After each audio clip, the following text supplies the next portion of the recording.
माझ्या पाठीमागे तुम्ही जी ट्रेन पाहताय त्याचा एक वेगळा इतिहास आहे। या ट्रेनला वनराणी ट्रेन देखील म्हणतात, परंतु काही जण याच ट्रेनला टॉय ट्रेन देखील म्हणतात।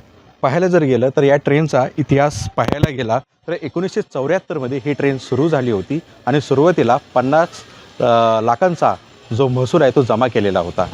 आकर्षित इंजिन आपल्याला पाहायला मिळते, त्याचबरोबर 4 डबे देखील या ठिकाणी जोडले गेलेले आहेत। ज्यावेळी 1974 मध्ये ही ट्रेन सुरू झालेली होती त्यावेळी सुमारे 62 लोकांनी यातून प्रवास केलेला होता। 2021 मध्ये ही ट्रेन बंद करण्यात आलेली होती। त्याचं प्रमुख कारण म्हणजे चक्रीवादळ होतं, त्यामुळे काही भागामध्ये रस्ते उकडलेले होते।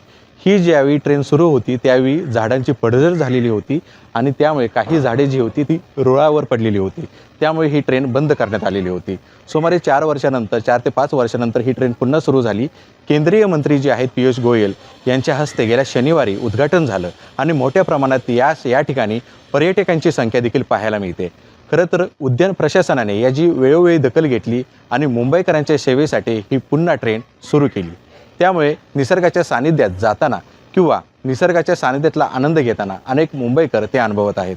पाहायला जर गेलं तर एक मोठ्या प्रमाणात या ठिकाणी पर्यटकांची संख्या देखील पाहायला मिळत असते। संजय गांधी राष्ट्रीय उद्यानात सुरू झालेली वनराई ट्रेन आज आपण पाहिली। अनेक पर्यटक जे आहेत ते याच ट्रेनमधून प्रवास करताना आनंद घेत असताना चित्र आपल्याला एकंदरीत पाहायला मिळालं।